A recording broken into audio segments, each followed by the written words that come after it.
We're back. Hey, girly. You like your fruit? Okay. Do you like your fruit? Yeah. You got mango and strawberries and blueberries that are in there. It's called a freezer clean out. Hey, girls. Minnie, are you still over here? Oh, you still are, Minnie. Is that your dust bathing spot? Yeah. You look so happy sitting there.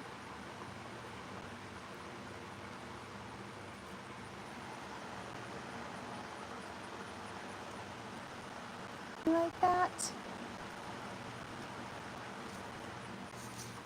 You look so happy. It's so hot out here. You're the one that's losing feathers too. Hello to whoever joined us.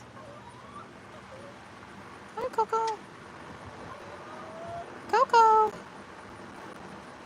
Coco.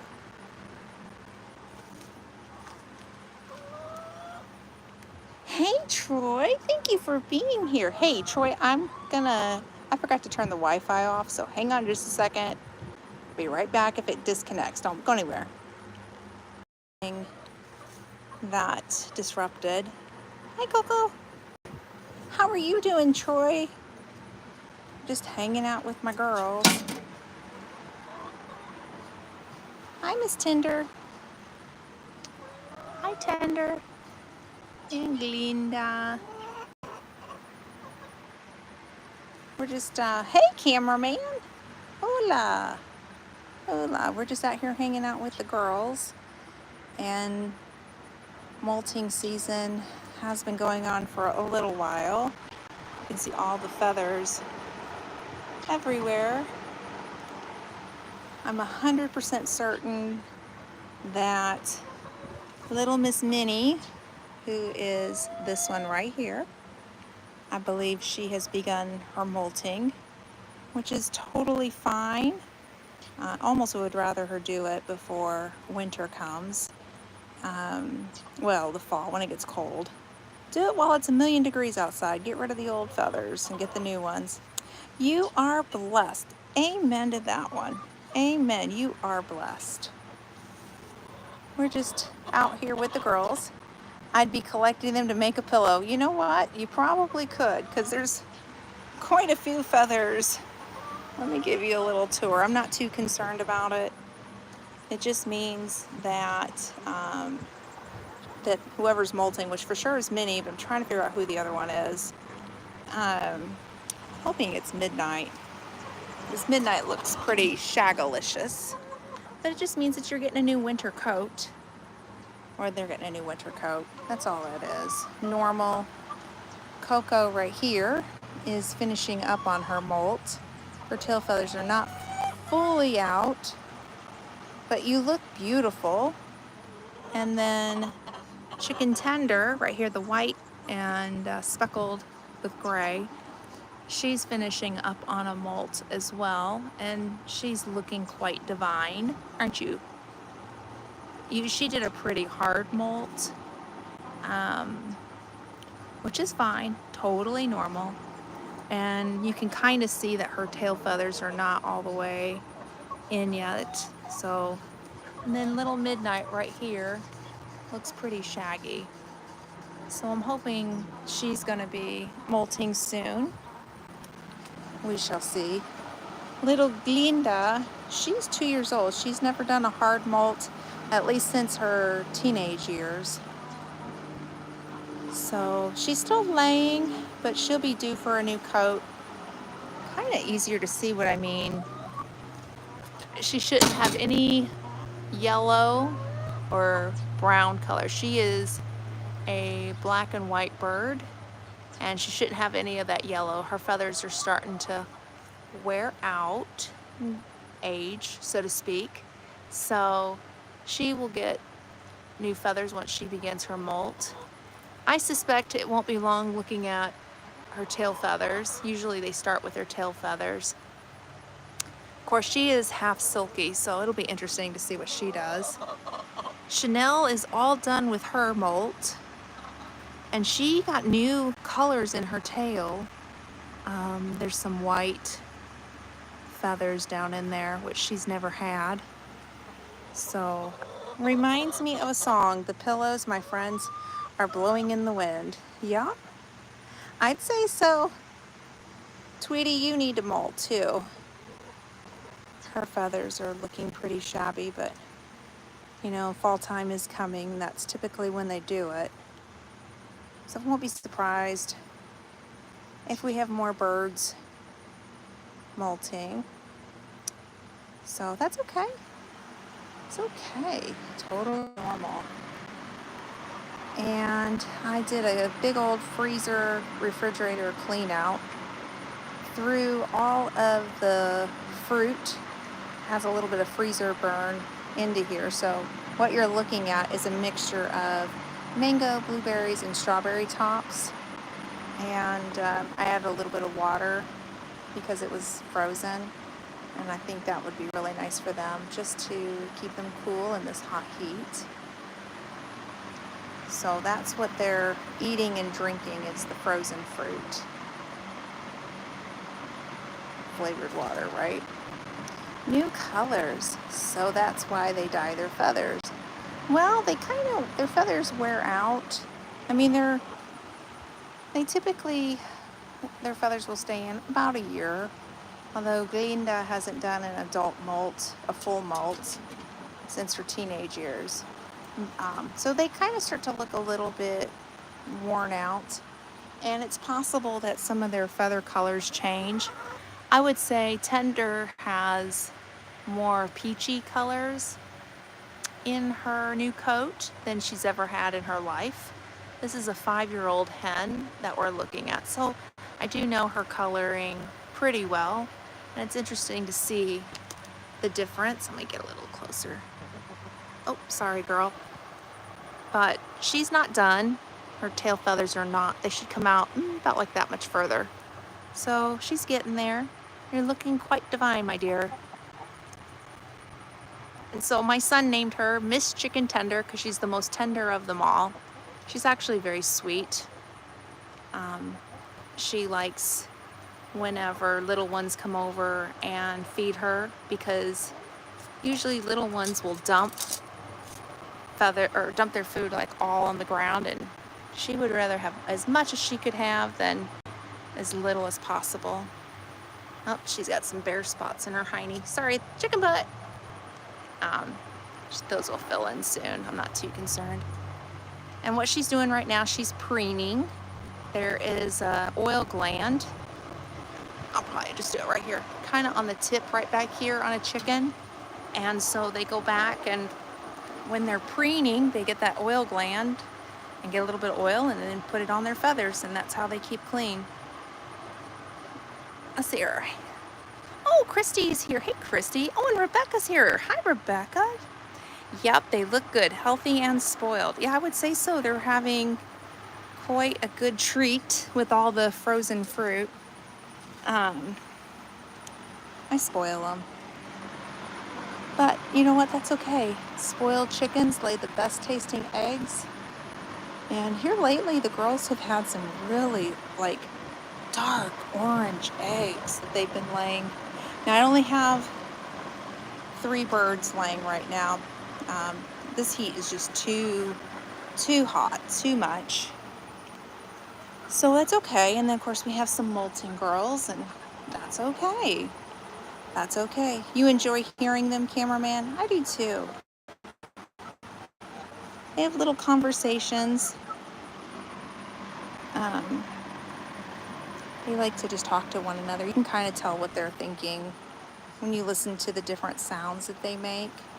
Doesn't mean I speak chicken language, but usually it's just, you can kind of tell what they're like, excuse me, you know, and oh, this is good. They have different little sounds for things.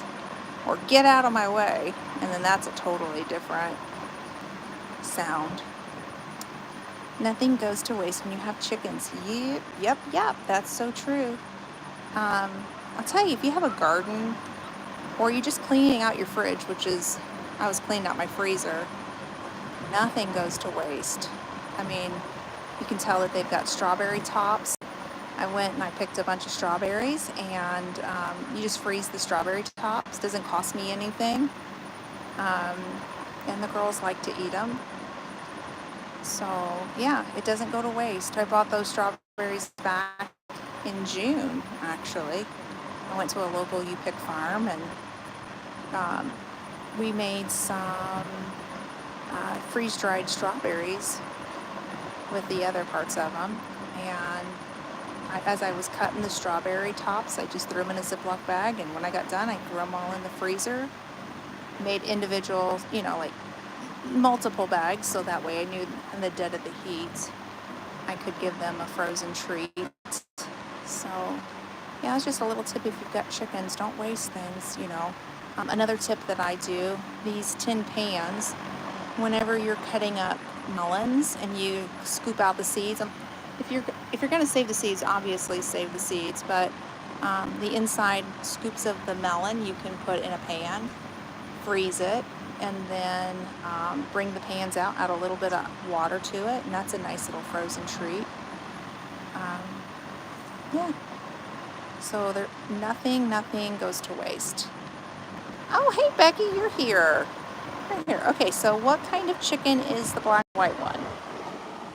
I'm assuming you're talking about Glinda. It's Glinda, not Glenda.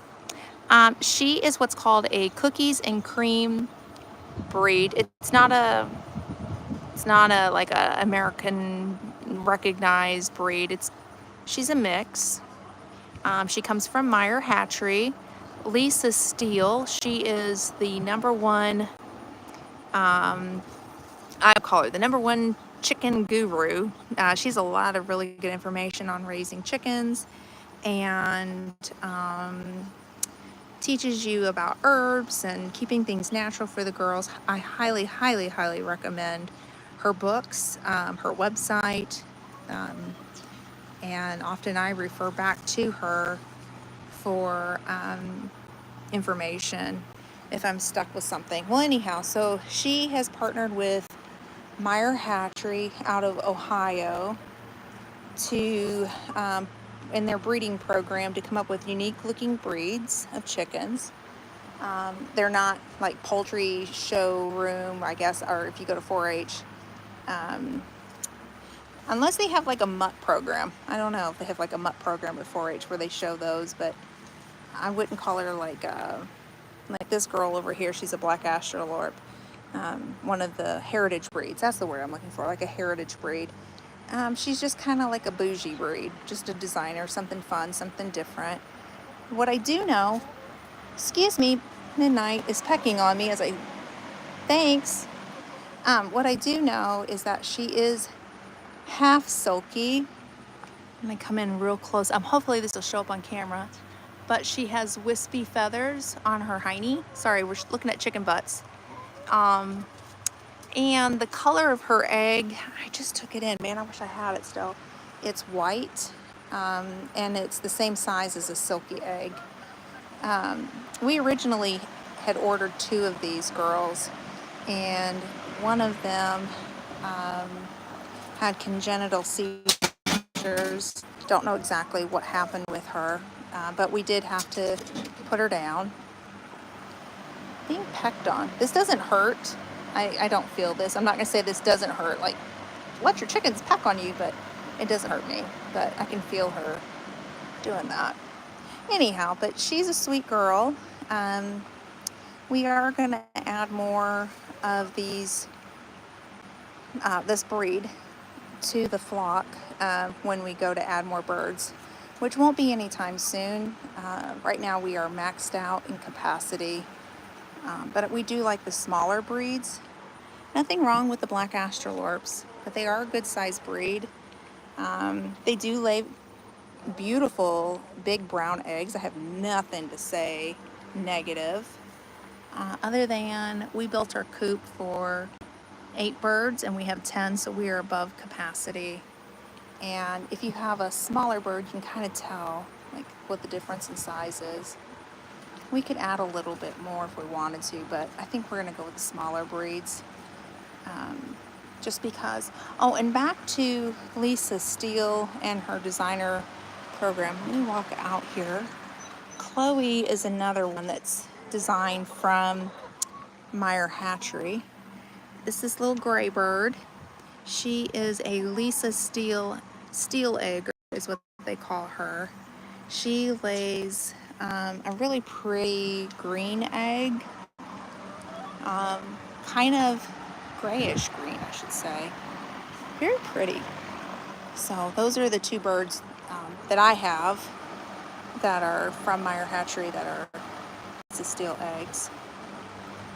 Well, hey, Cynthia, thank you for being here. I appreciate it all the way over from the Netherlands. Thank you so much.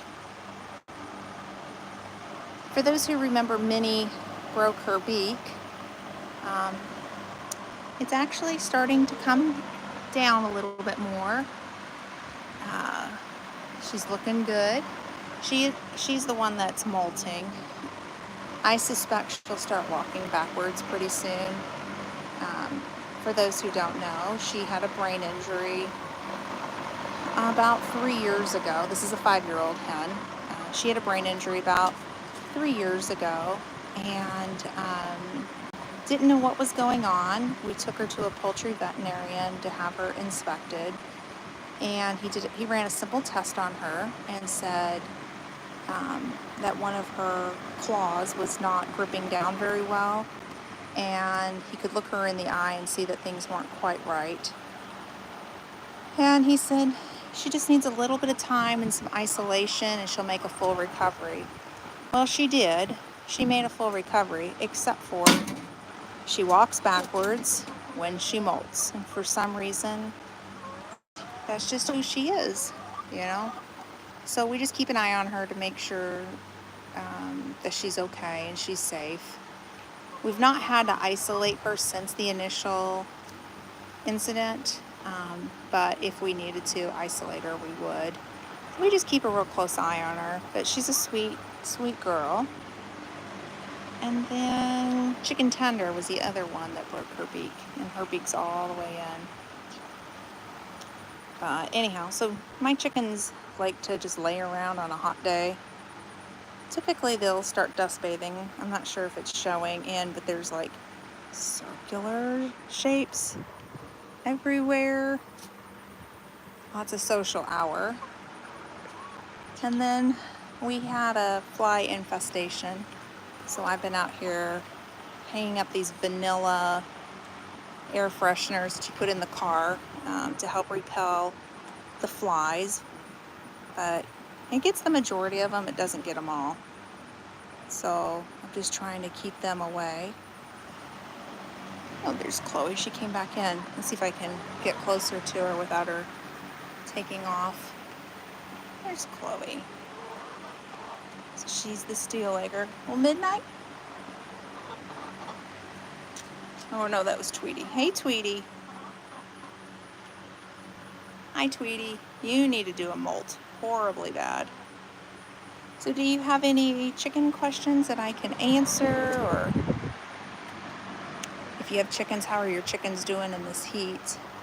I know I'm ready for it to cool down as much as I'm sure these girls are ready. They're doing everything they can do to stay cool. I'm gonna grab. There we go. There was a feather in there. This is a grandpa's feeder. See if Chloe will demonstrate. There you go, thank you. So they step on the pedal and they can access their feed. They are pricey. I'm not gonna say that they're cheap. They are pricey, but you will save money in the cost of feed over the long term. Not sponsored, so but just personal experience. Keeps the mice, the rodents out, keeps it dry. As you can see, we're in the elements, so rain can come through, and it does, but the feed stays dry. We bought ours several years ago, and I have to say, we have saved so much money in chicken feed. but it is a cost up front that's kind of pricey. You can DIY these. I find that the DIYs are never 100% on keeping the rodents out. So I personally like this. They're trained to use them. So yeah, they can sit and just stand on it and they can get all their food, and then when they're done, they'll get off the pedal. And then this is to prevent the chickens from kind of going over on the side, but it doesn't totally work. What I will say is it doesn't hurt. I'll go over the other one since she's eating, and I'll demonstrate. So I can put my hand down. Let's see it again.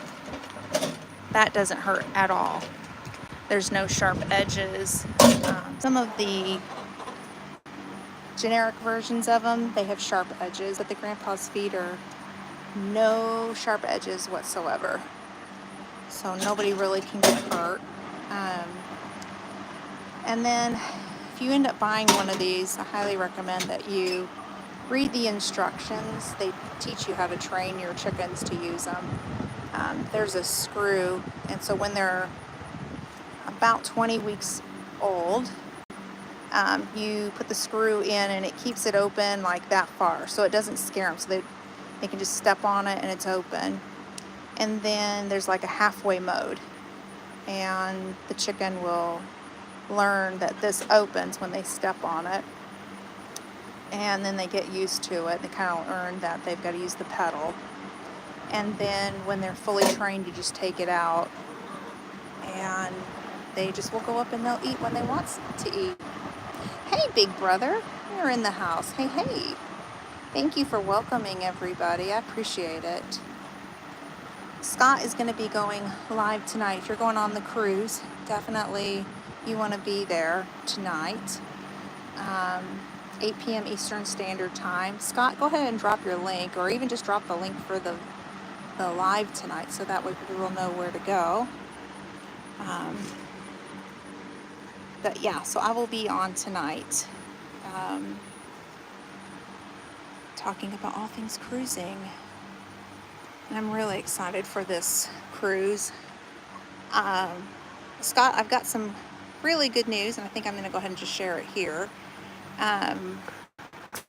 For those who don't know, we have a dog, a service dog, and for the last 4 years, we have been dealing with a disease called, you're welcome, we've been dealing with this disease called copper storage disease. If you've ever heard of Wilson's disease in the humans, the dog has the same type disease, and what it affects is the liver. They cannot process the amount of copper their liver can't process copper.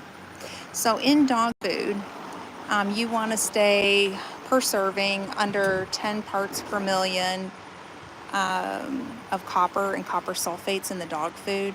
Unfortunately, in the United States, the average is between 30 to 50, going up parts per million of copper and copper sulfates in dog food.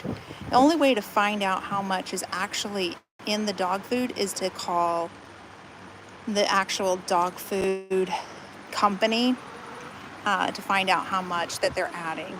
And mind you, this information came from a well-renowned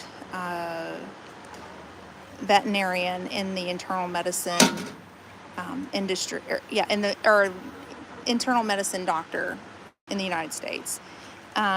So we found out that we were feeding our dog, his was right around 50 parts per million, which is too high for a dog.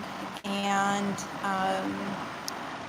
so unfortunately, we've been down this road with a lot of tests and a biopsy and all the things to find out that he has copper storage disease. And every few months he gets blood work, and then as needed they go ahead and they do ultrasounds on him. And mind you, he has insurance, thankfully, but it costs a lot of money.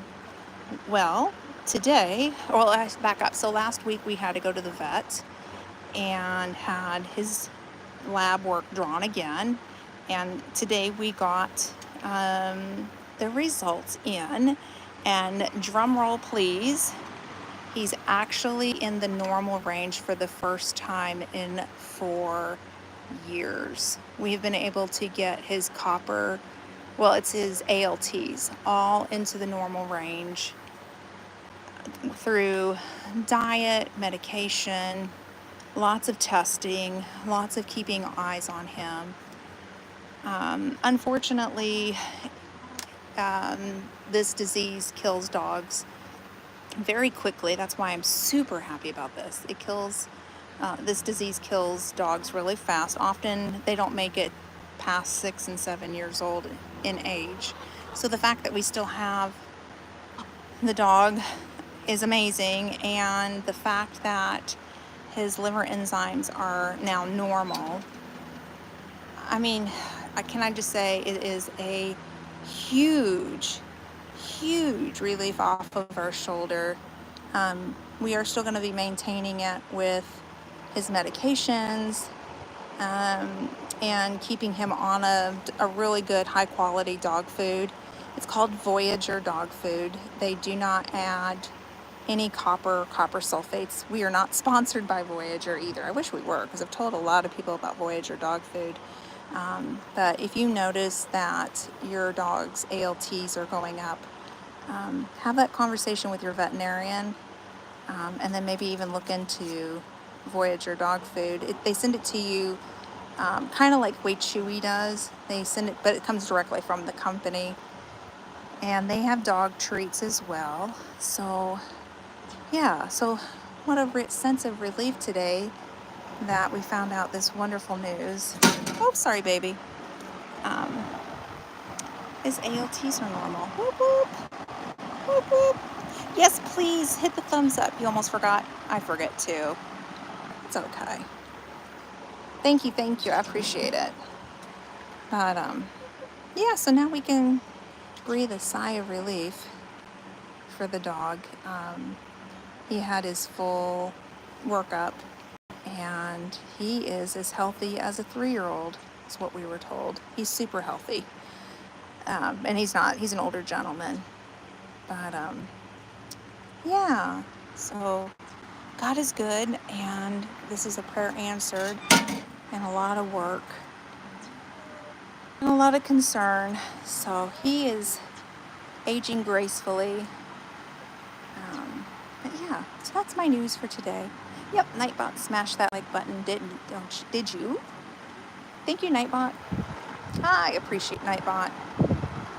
Keep an eye on things and smash on like buttons and all the goodness. Anyhow, all right, you guys. So Scott is going to be live tonight at 8 p.m. Eastern Standard Time. Please come on over, check him out. And I am going to get back. I have to do my clean the coop thing and get back in. It's a little bit too hot even for me. So y'all have a great night. Be kind to somebody. You don't know what they're going through. And we'll see you tonight at 8 p.m. Eastern Standard Time. Oh, yes. And there will be a live tomorrow on Grace and Fire at 4:45. So come on over tomorrow night as well. I always forget to promote that. It's my own channel. Whatever. Anyhow, thanks for hanging out with me. Bye.